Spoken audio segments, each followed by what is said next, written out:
water. Hello, everybody. Carlton Pearson again. Welcome to Come Monday. Come Sunday was the movie. Come Monday is the movement. Away from traditional modules and models and paradigms, religiously and otherwise, to a brand new, fresh, expanded and extended way of thinking. We call it expanded consciousness.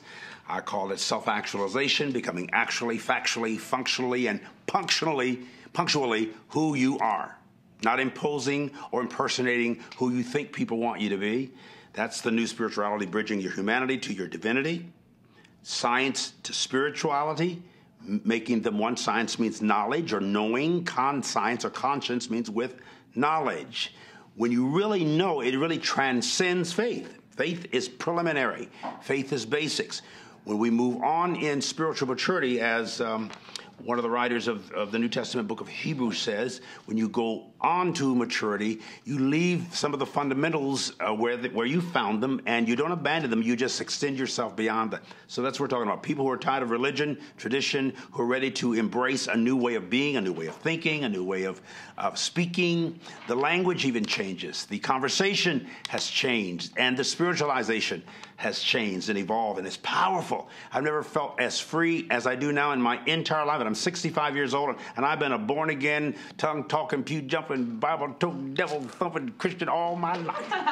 And I love every bit of that. But I'm now expanding into this other, less militant mindset.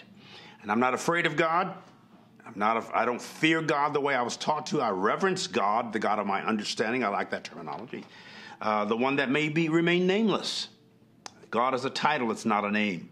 My God doesn't need a name because I'm experiencing that God as me in my full expression of the self and soul. So that's new, it's fresh, it's beautiful. Tonight, we're going to emphasize the entire hour on healing through music. Music is the science of the musings, thought. New thought, expanded thought, consciousness, awareness. And I've been involved in healing ministry directly with the Oral Roberts ministry. As I grew up through their 40 years, I worked with Oral Roberts, the man himself, the most pronounced, elegant form of healing ministry of my generation in the end of the 20th century. We're now in the 21st century, and we're extending that module. I began singing with Oral Roberts, and there's going to be music tonight and singing. In fact, one of the singers is an ORU graduate. Her name is Hannah Luce. And that's the daughter of Ron and Katie Luce, who are also ORU graduates. You've heard of Acquire the Fire. She's traveled all over the world, soul winning and doing the work of the ministry with her parents. She was only one who sustained a fatal airplane crash just a couple of years ago. Maybe, was it 2 years? That's what I was saying. 7 years ago. You'll meet her. Her testimony is amazing. She has met this charming, handsome young man named Jason Belair, who I met before her. Met him at a Unity conference up in Kansas City. I walk in the room and he was hosting and serving, and so humble and so sweet and so warm. Getting chairs for everybody. He's a very sensitive man. I didn't know he had music in him, but he does. I've learned more about his ministry. They have met since, and they kind of like each other and stuff. So I'm watching them real like a hawk here. I think they have something very powerful. So I'm calling this mystery and magic of music that heals. The mystery and magic of music that heals.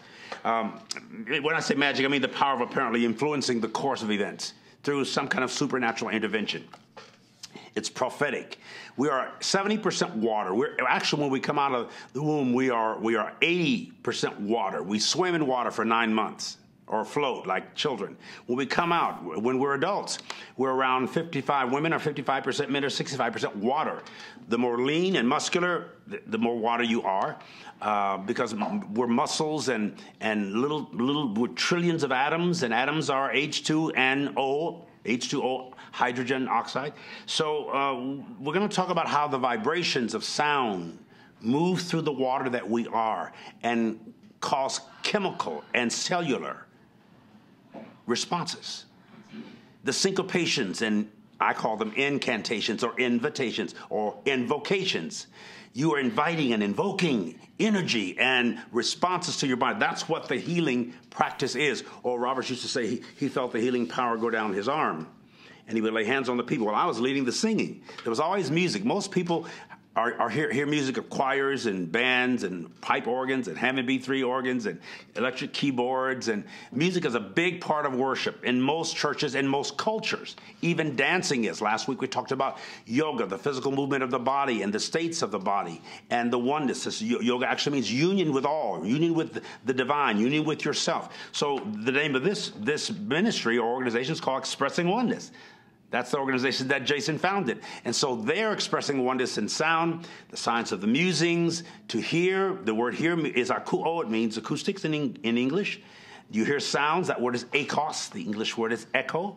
And the echo is a sound out of the past. So you actually bring your original purpose, your original mind, your original being into the present as you hear the echoes that illumine the earth when you came out of your mother's womb.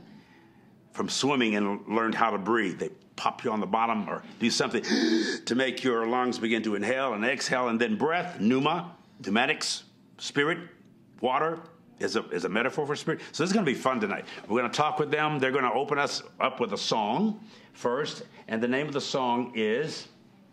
This is a Gayatri mantra. A Gayatri mantra. This is, Hannah, explain what that is again? Yeah, so the Gayatri mantra is a sort of opener of consciousness that allows for us to feel the connection between the heavenly realms and our divinity. That it's not outside of us, that it's coming from within. And so when we begin to see and say, and not just the reciting, but the embodiment of a mantra, then that consciousness of what has been passed down from generation to generation of this consciousness of our divinity, that gets to be explored through us and our co-creating process in that. Co-creating, procreating, recreating, or recreation, it's all about regeneration constantly in the cells of your body and the soul of your being. Constantly recreating. So let's go into this science of the music. They'll explain these instruments later. There's so many. This is going to be fun. I'm really looking forward to it. All right. Listen carefully.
Do you want to go, shh, just stay right in that energy? I know if that's a different sound for you, and it is for most of us. It has a little bit of Sanskrit and Hinduism and Buddhism and Eastern religions and mysticism, and I'm very intrigued with all of that, and it's informed by my deep transcendent Pentecostal roots. I love that there is an expression of transcendence in all the religions and all the different human desires for spirituality. And in these sessions, people sit sometimes in a yoga position. They come anticipating healing, and things happen. Now, most of us are used to a Hammond B3 and, the certain sound that you'd hear in a Catherine Kuhlman or a Benny Hinn crusade, or back in the Oral Roberts days, or in some of the crusades I conducted in the country. And we did get results. We stayed with it because it got results, and we're still getting results. This is a newer way, a more fresh, really an ancient way, more ancient than our Hammond B3s and the way we do healing in the healing ministries of today. But this is another expression in my multi-inclusive appreciation for all the various languages and concepts of healing and restoration. Very, very powerful. Very, very powerful in so many ways. So all tonight, while we're talking and while you're listening, I want you to see yourself as finding wholeness, spirit, mind, and body. Could be a tumor, could be a cyst, could be a headache, could be migraines, could be insomnia, you can't sleep, or you're struggling with substance abuse of any type, whether it's drinking or drugs. Tonight can be that night. Let the mystery and the magic and the music combine to bring you into a fresh way and wind of wholeness. We're going to go to a brief spot, and then when we come back, they're going to sit with me. We're going to ask questions, and they'll explain what the instruments are, and you'll learn more. So stay with us tonight, okay? This is going to be a wonderful night of healing, of mysterious infusions of faith with your physical being and your spirit. We'll be right back. Hello, everybody. I'm Carlton Pearson, and I am so excited about the beginning of ComeMonday.org. Come Sunday was the movie. Come Monday is the movement into broader enlightenment and life. And as a member of Come Monday, you'll receive one video each Monday for the entire year. That's 52 videos in total that you'll receive every Monday morning to get your week started out on a positive and powerful note. I will also be sending you one email each day, Monday through Friday, that will support the thought of the week. That's 260 emails throughout the entire year to inspire the genius inside of you.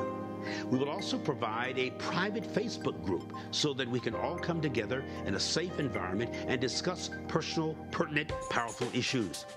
You will also receive a digital monthly newsletter full of interesting updates and current events and exciting pictures.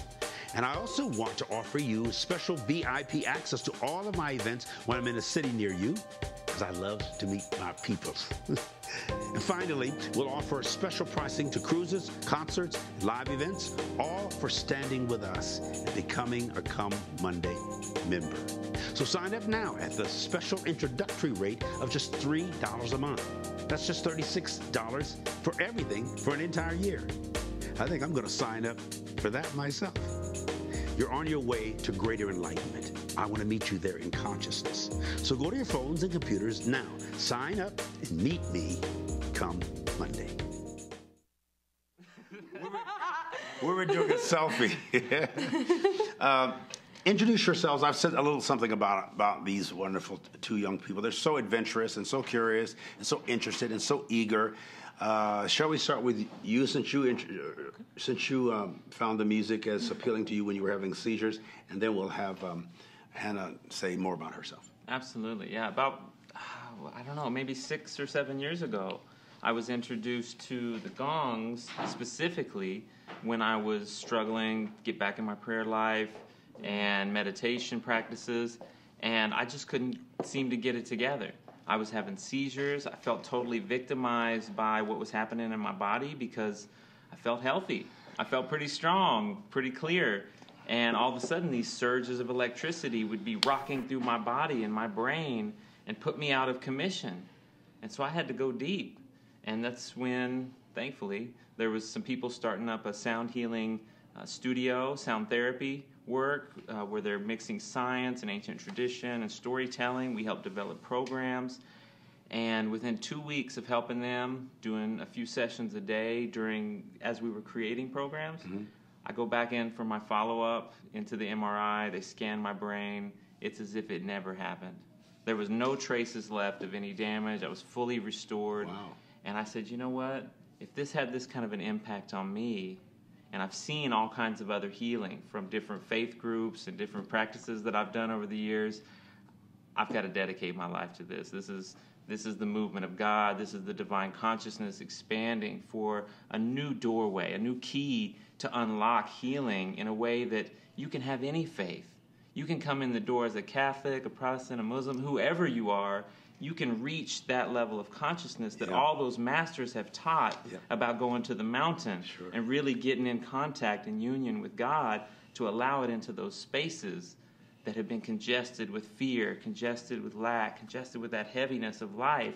And we can shed that off. And these vibrational tools, they move through those waters that you speak of that we're made of. And with the movement of mind, like, anything is possible right there. And mind you, this young man, you don't know his background. He's been in prison. He's fought. He's part of gangs. His story will keep you transfixed.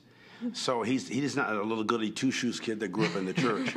This guy's been through hell, and he is a very sober and disciplined man now. He's more spiritual and mystical, and he has this very calm spirit about him. He's pure, and I love that about him and I noticed that I discerned it when I first saw him, opening the doors and helping us come into this meeting where I was speaking that night. He didn't know who we were, and he just was helping everybody. When we went to dinner afterward, he was helping the table, serving the table, making sure everybody had their food and their orders and their drinks and everything they wanted. And it was just...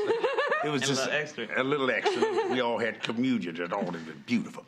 So, but we may touch on that a little bit later. Hannah is just as extraordinary. She's from my spiritual background, religious background. Her parents that way. And I mentioned earlier that she was in a plane crash on her way to one of her dad's crusade meetings. The plane crashed. 3 of her comrades, young men from ORU, died. She crawled out with twisted metal and dust and blood and death. She crawled out, and the fire men were there, and this was up in Kansas, Chinook, Kansas, where my freshman college roommate, Tim Thuston, he was from Chinook, Kansas, and I've been there. Oh. And his dad would commute back and forth to Kansas City preaching the Church of God in Christ. His son, Lemuel Thuston, is now the bishop of that particular jurisdiction of the Church of God in Christ. So we have a lot in common here. But tell us more about you, Hannah. And how you got into expanded ways of thinking. But touch on that, what you've done with your life and where you are today. Yeah. Well, first of all, thank you so much for hosting us on this show. I'm just so appreciative. I love you so much. My heart is so for you. I just appreciate you and everything that you have made this kind of lamenting walk across a threshold that was dangerous to walk across. And you did that in honor of us so that we could do it too, and made the road easier for us to be able to share within our heart our own truth and our own passion and our own liberation, what freedom means to us. And so I just love you and thank you. I got to tell you, by the way, she had just come back from the major treatment. She still was on pain stuff, was a little dizzy. She came to our place in Chicago. And this man took me alongside Majesty and my father to Aretha Franklin live concert. Franklin. And took her backstage. She met Aretha, took pictures with her. Oh. And her dad had come and met me in New York when I was at Madison Square Garden. Ron loves Aretha. Of course, she's in heaven now, but that's just a precious thought. Yes, it was such a wonderful memory, and I think that time was really, really, when you go down into the dark night of the soul and you don't know if you're going to make your way out, but you're determined and you find that inner fire inside of yourself in the seat of your pain. When your pain body is singing and there's nothing you can do about that, no amount of medication can take that away. Wow. And you are feeling that fight for your life, then that soul power begins to activate. And, I destroyed whatever sort of worldview I came from. That part of me, I was kind of man, that's lost. I I thought it was lost. I thought it was just totally gone. Like I didn't care about anything. And I go into that depth, that deep, dark night of the soul. Yeah. And out of that emerges a kind of understanding about us as people. And that deep devotion and love that I grew up in, the entire, like all of us evangelical kids that came out of that movement, full of faith, that word of faith, and we're trying to like connect the dots and see like, wait, this part doesn't resonate with me.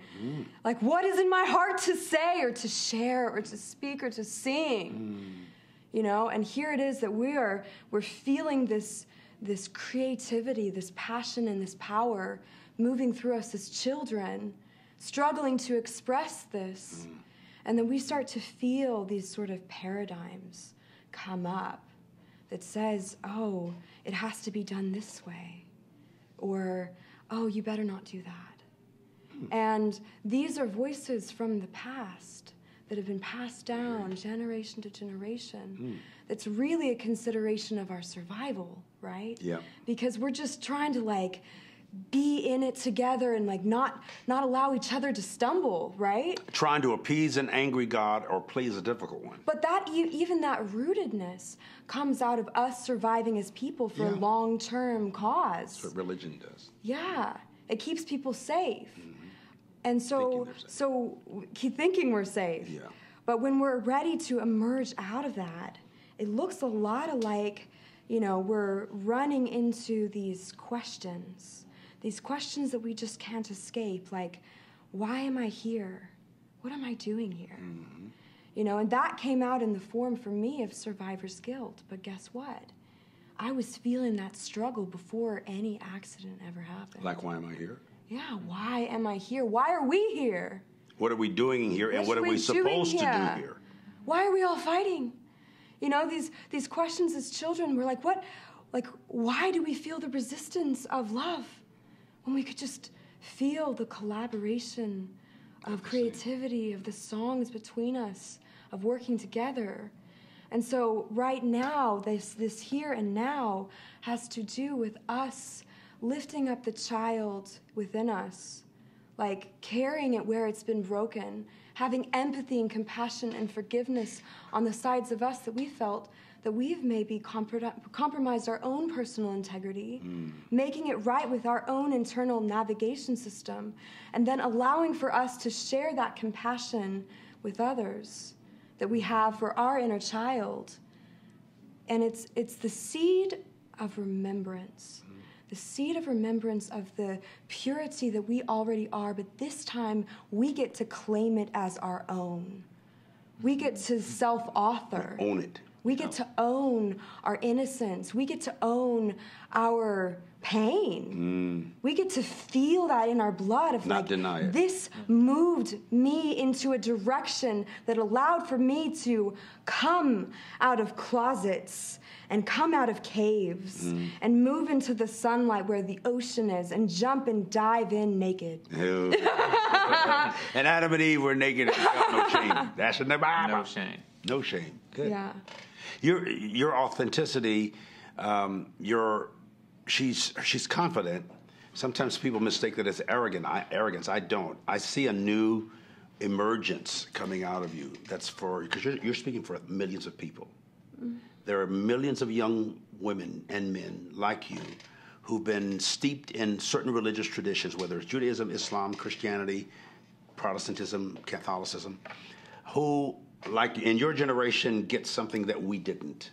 You see something, say something, you ask questions, question answers, and then answer questions, then question your answers. And you've been putting it in our face.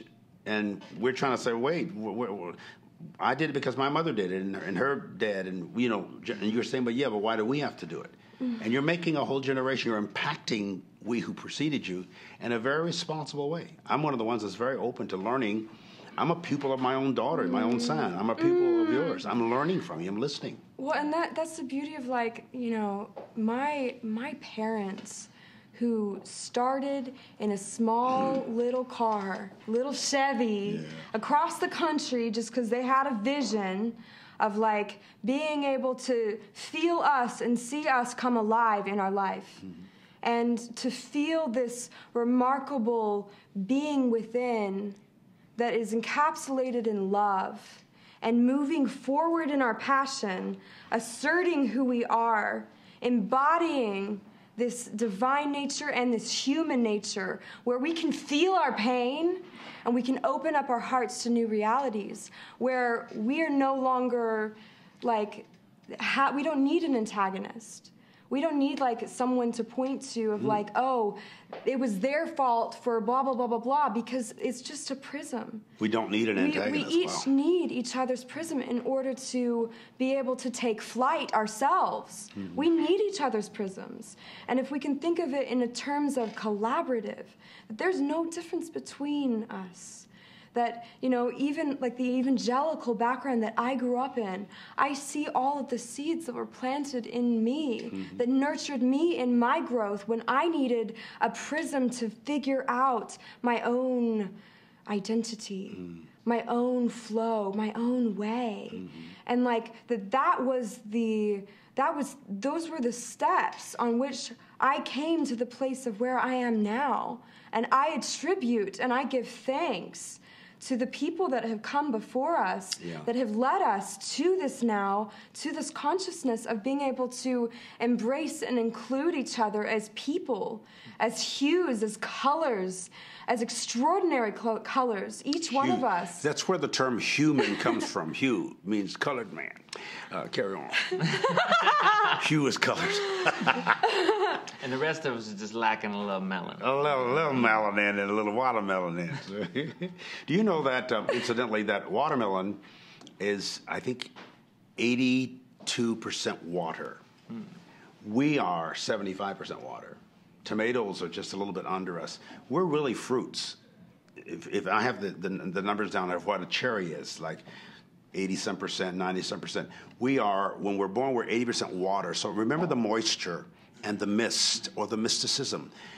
I think we should be, and this music, the sound makes me feel a little bit more mystic, a little bit more mystical than the regular beat of common music. This is a little bit more ethereal, a little bit more esoteric. You can't grasp it so easy and manage it. You let it sort of manifest in you and as you and to you, and that's where the healing comes. It sort of arrests you trying to control the music or control the sound. Invitation. I feel like it's an invitation. It's a sort of invitation to allow for ourselves to sink into our hearts of where we as people connect on a level of emotion, of the pains, the suffering, and also the liberation and the joy that we get to experience together. And so this is an invitation to kind of drop the sort of, we all have analytics, and that is so beautiful. Yeah. It works as a function, but, and it works as amazing function. The way in which our industry and our collaborations as people and our sciences and everything have gotten together to create this function and develop it into all the amazing technologies that we've advanced in, that's a part of consciousness. Sure. And so we want to honor that, and at the same time also honor the functions of the heart that allow for us to kind of tap into the brain of the heart. The movement of spiros is kind of this, it's another word of saying the openness of the heart chakra that allows for life to flow through it and to receive and to give. That's all that it is. So when we just say, you know what, I receive this message just as from human to human. And I understand, these are the ways in which, we may agree or we may disagree. Oh, that's beautiful, but I can receive. I can receive from you, and I can feel you right now. Music, and it comes from a word that also suggests meditate or murmur or mutter. It's like sometimes unintelligible sounds. It's a form of speaking in tongues, really. It's the language of the soul and the symptoms of the soul manifesting themselves. something so magical about music and so mysterious about it. And it's not just the sound itself, but it's the space between the sounds, the space between the notes, the space between the words, that ethereal place. So we go in and out of those places, and the healing takes place, I think, in the space between. Say it to yourself. Absolutely. Every time I meditate, The space in between. I think about the space in between. I don't want to be anywhere in particular, just the space in between, the ether or etherness, the ethereal. When Jesus said, "You must be born again," guy, you would have recognized him. The word again is anothen, English, another, ether, ether.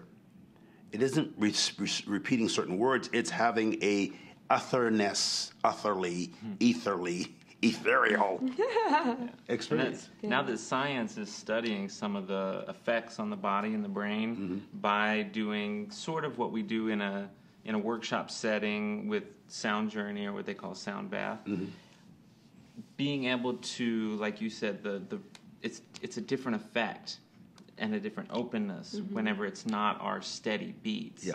See, just like in meditation, when we sit down to meditate, often the analytical part of the brain and the frequencies of the brain, they stay on in a sort of normal setting. And so people don't reach any kind of depth of meditation. They may have relaxation, they may have lots of things, but their brain's still following a rhythm. So one of the sort of magics, or one of the effects of these kinds of instruments, and the way in which I've been guided to have them flow, is that they do create a pattern that the brain can't pick up. Yeah, and good. there's such waves and layers of sound that the brain waves can slow down, and that's what the monks have been trained in to do. When they hook somebody up to a machine to read what frequencies and patterns the brain is putting out, when they're doing this kind of activity, they drop down into a really low, thick, slow manner, which is what one achieves once they've actually learned to meditate. So this is kind of like a portal into about 30 years of practice. They can just skip right to doing it. Wow. And it's easy to recreate the experience, because now you have it in the flesh. Like, now you know how to do it on your own. And so you're empowered to not have to run off and hide in a monastery and shave your head, because I know your hair is looking pretty good. Like, you can just get right. You can just get right to the good. Yeah. Yeah. Now, you wrote a song to this music? Yeah, so this is a song that has developed over time throughout my journey. It's a piece that I had written in Chicago after the accident, and it became a personal mantra for me of discovery. And it's based off of a Rumi poem that says that when in life the perfect balance is to know when to hold on and know when to let go. That perfect balance. And so this is a song of balance. This is a gift from us to you, that of sharing in some of my grief, my lamentations, and also the heart that has come from the journey through the fire. She referred to the famous poet Rumi, who hugely influenced the Sufism of Islam. And Sufis, or Sufism, is the Pentecost of Islam, like Kabbalah is the Pentecost of Judaism. And we're all from similar roots. And so I see this maybe for the first time in history, a wonderful convergence, a coming together of all these powerful sources and forces of energy on the planet to improve and to repair as we prepare for the next global experience of itself. The globe, the whole planet, is about to have a re-experience and a re-expression, because we've kind of screwed stuff up over the centuries.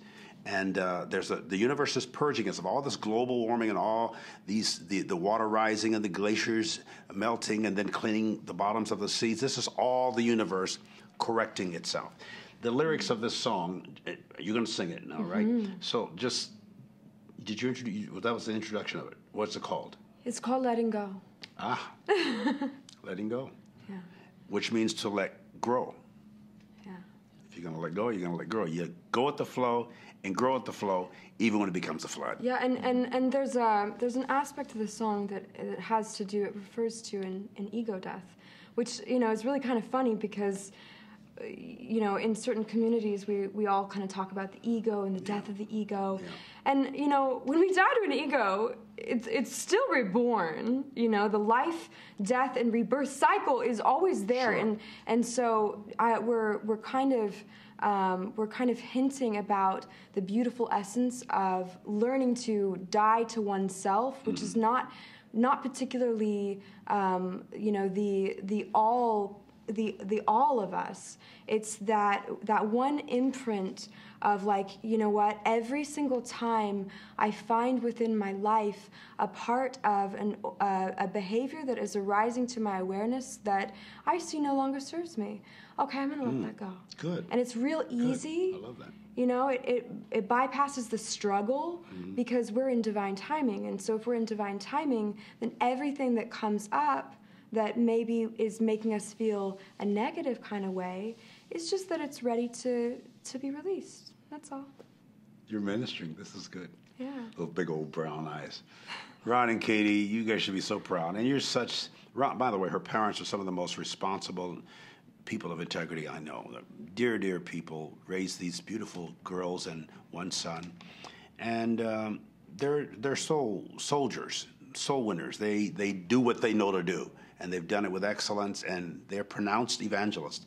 And I think you're going to take it into the next level of consciousness and more in that ethereal, spiritual, less mechanical way. Well, and what's funny is that another word for ethereal is creative. Yes. So every person, every hue, we're all creative. And when we're tapping into that flow of creativity, when we're in the flow of something, we might be baking bread and we're just in the flow of that, That is spiros.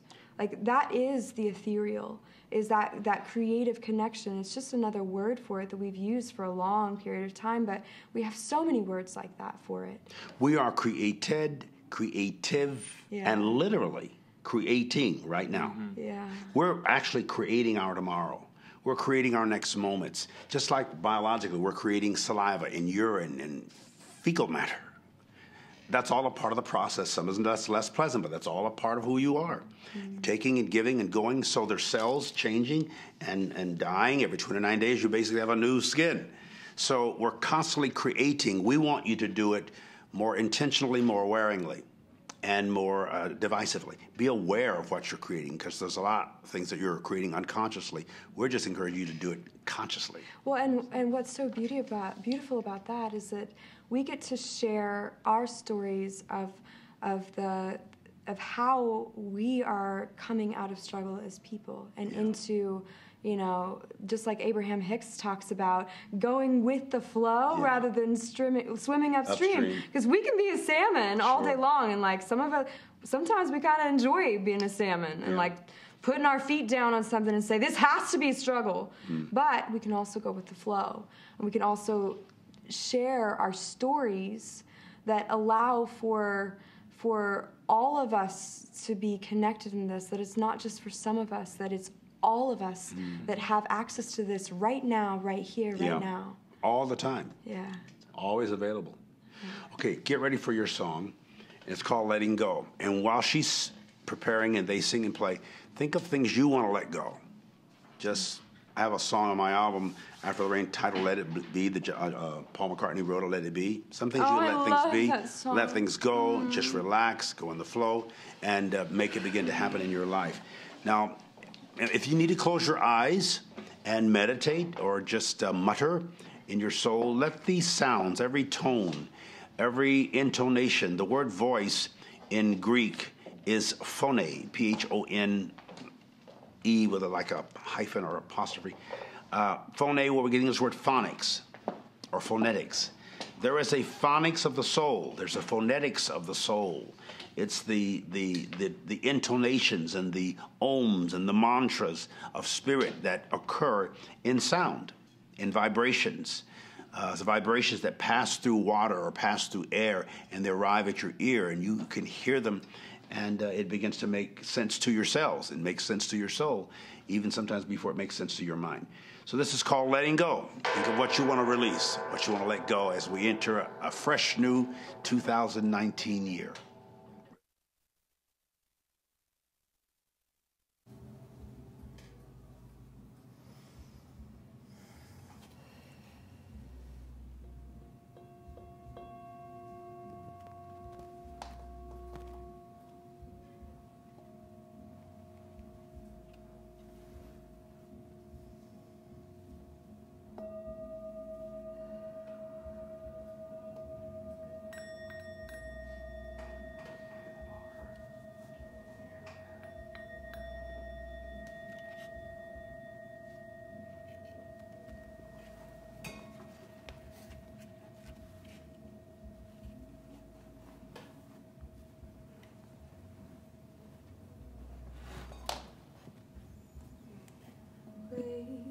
Me when it's time to let go,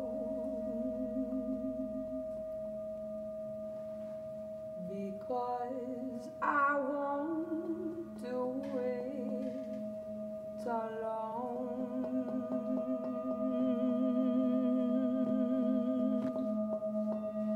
Wake me when it's time. Wake me when it's time.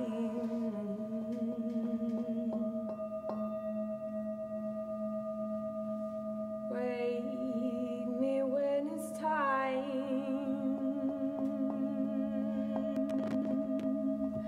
to let go.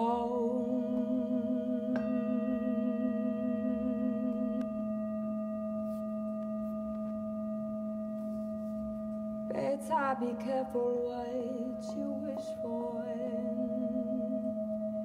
in the moments of truth, where you ask God to do what He wills in your life.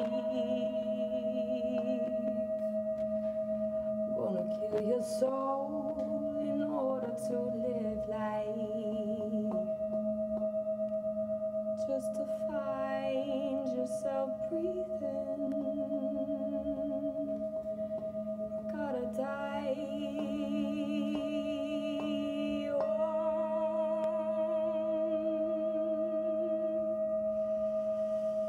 Well, I've come through the fire, the wind and the rain, the snow.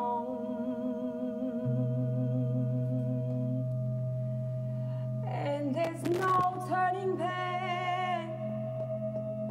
There's no letting go.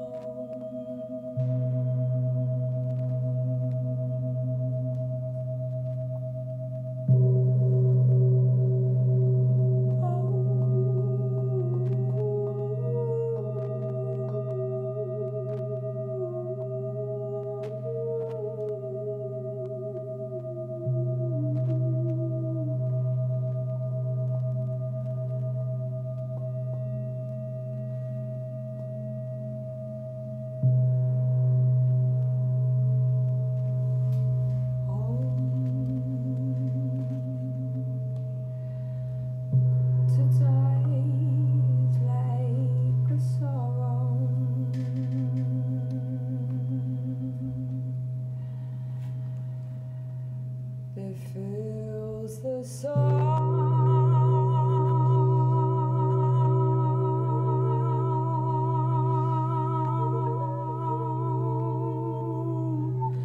Bathing life,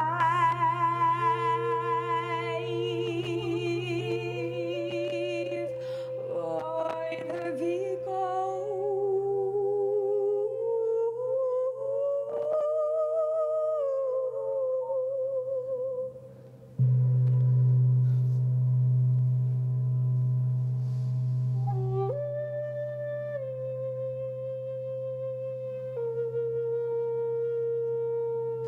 To die is like a song.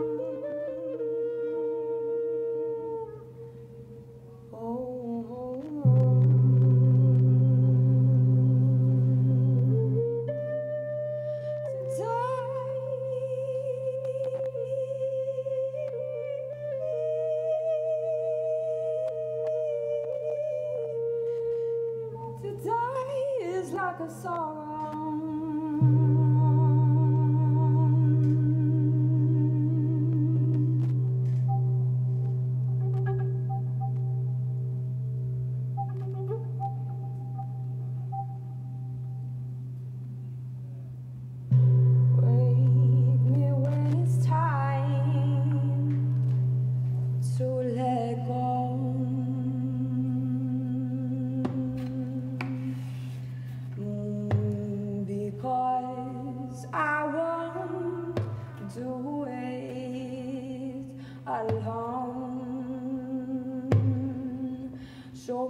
Well, I've come through the fire and the winds and the rain and the snow. And there's no turning back, there's no letting go. Well, I've come through the fire, the winds and the rain, the snow. And there's no turning back, there's no letting go.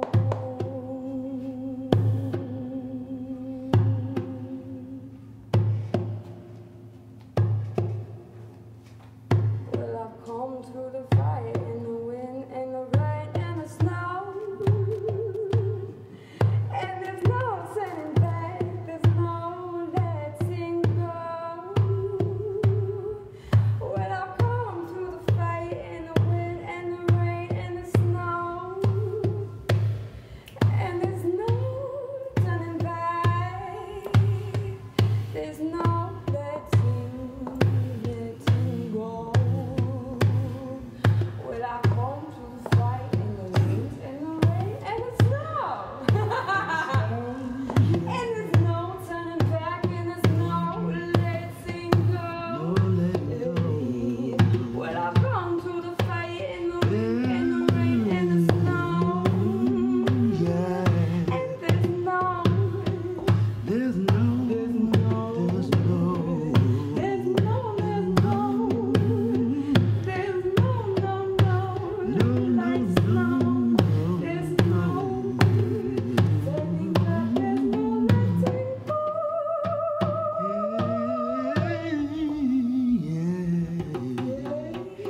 Oh, yeah. Oh, I heard a little Aretha in there. Wow, that's cute. That's interesting. I just, I imagine myself when I hear that music, like I kept picturing myself as a bird, just flying and almost not really flapping my wings, but just soaring, gliding with the wind and with the nuance of the heavens or the skies, and absorbing almost panoramically the total picture of my amness, my omness, my I am or om or amen. Those sounds are sacred, not only in Hinduism and Buddhism, but those are mystic syllables, the most powerful on the planet. They can be expressed. That's what we're taught. They do something. The ahs, the Buddha or Yeshua or Isaiah or Jeremiah, well, there's all them ahs in there, Krishna. So sound is powerful, and sound is vibration, and we are millions and millions of vibrations and syncopations and cadences constantly, and music is an expression of that. So that's the science part of it, and that's the spiritual part of it, and that's the mystical part of it. And when you get into it, a lot of kids today, spend many, many hours with their earphones on. They don't hear anything but whatever their choice of music is. And it'd be interesting to, as soon as they finish the song, sit down and say, now, how do you feel? What did you hear? What shifted in your energy? Other than, what did you, we know what you may have shut out, but what did you shut in? Because a lot of them are shutting out the voice of their parents, or the voice of their pain, or the voice of their position, sometimes the voice of their purpose. And then sometimes they're shutting in those voices and mixing them to make a harmonious symphonic sound in their spirit. You never know. I believe in individual spirituality, though we are inextricably connected spiritually. Everybody is finding, I think, their own path. They're creating their own reality. I would like my kids to have the same kind of spirituality and same religion and same doctrines and traditions of, I really don't, but I mean, that would be normal for me as a parent to want my kids to be everything I was, which I was everything and believe what my parents believe and them with theirs. But this generation says, no, there's an information highway. We have in our hands knowledge, not just beliefs, but knowledge, research, science, technology, and techniques that are new and fresh and powerful. And so I'm sanctifying those things right now. I'm separating them as unto themselves and to my soul as real. I think you all represent a new genetic in the human culture, a new gene, a new generation, a new genital in the, a new way of birthing and being intimate, a new way of cooperating, correlating with the human spirit. This is more powerful than we think. Well, and it's so in alignment with everything that the masters from all these different cultures have taught us about our consciousness.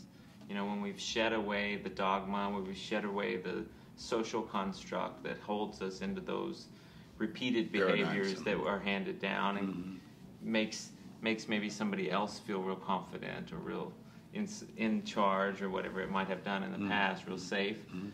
What happens when we extract the essence from those teachings and we truly embody them the way that all these masters have taught us to do, this is simply the result. Wow. Yeah. This is a new day in a new way. Well, and it gets to transform on its own. Like everything that we create now has a life of its own. And so, you know, who we may be in 10 days from now, like there may be some sort of expansion or some sort of sound that we hear, and all of a sudden it opens us up in a new way. It's really just a matter of willingness. Like, what are we willing to allow to expand within our lives? You know, if we're holding on to that, what am I willing to allow to flow through me? Then any sort of doubt or fear or concern or self-judgment that we have, we can easily let go of that in a moment, because we're like, oh, this judgment came up. Oh, this is an opportunity for me to feel expansion right now. And so I'm going to love that judgment. I'm going to love myself in this. And so we keep including more of ourselves, you know, that all of us in some ways have been plagued by the Fuji crisis, because there's a part of us that is longing to come home and longing to reintegrate within us this wanderer, this voyager, this lost man or woman or person or hue. And really, we're not lost at all. But at the same time, it's a reality that we've been facing for so long. And so as we come into inclusion within ourselves, of healing the brokenness of just by showering like this love and this forgiveness and this hope into our realm, into our reality, into our space, that this is a house of peace, and that this is my realm, and that these are the qualities in which I choose to live by. Then everything begins to come into alignment with that. And then our direction becomes easy, because even if we've been holding everything inside or letting all of it go, you know, as you were talking about, like holding our purpose inside, that becomes treasure that we as dragons sit upon within a cave. You know, we let blossom in the minerals of our cave, you know, and as it's ready to be shown, that it's shown. As we're ready to spread our seeds, our jewels, our expressions of creativity, when it's time, it's time. And until then, I'm going to keep it in the cave, you know? I'm going to ferment on it a little more. You can find Jason and Hannah on Facebook by searching Expressing Oneness. We've posted links to the page in the comment section. This is a CD. It says Piece of the Wind. Yes. I see that also as a piece of the wind. There's peace in the wind, but this is you're a flautist? Yes. And then he plays all those instruments, but this is a CD. Is it several songs or one? Absolutely. Four different tracks, focusing on different centers of the body, different emotional release and connection. So people often will, when they're dealing with hard things, pains or losses, there's a particular track that really helps to open up and move that energy. So each one of them are kind of set for a different experience in meditation. It's just a flute? This one is just flute. We're also working on compilation albums with full journeys, other ones with lyrics, and mantras. Yeah, and mantras. This happens to be my gift, but I'd like to hear it. I wish I had prepared to let people hear you just blow the flute. I'll be playing a little bit for our closer. It's a delicate, sweet number. Here's what I like to do. We're just about out of time anyway. This is 9:28. Oh, there it is. They're going to take us out with music, and then I want you to either get in your favorite, most comfortable position, if you're just sitting in front of your computer or you have your phone in your hand, get in a position, and if there's a part of your body that is in pain, or maybe it's just the way you think, or you just want to get in some very relaxed yoga position if you want to. Or if you can sit on the floor, you can recline if you're in bed. But I want you to enter into this energy, and don't try to understand the music or the lyric right now. I just want you to get in that in-between space. This music puts me in an in-between space because I stopped trying to figure it out and just figure into it rather than figuring it out. And when I figure myself into it, like I saw myself soaring like a bird, as I told you earlier. So I want you to do this and let this powerful energy and emotion, that's energy in motion, flow through the veins. You have 100,000 miles of arteries in your body. Let all those arteries, most of them are microscopic, and then millions of atoms, trillions of them, hundreds of millions working through this H2O, so all this water in you. Let the vibrations of this music really syncopate in the motion, music, and ocean of your own soul. Take it away.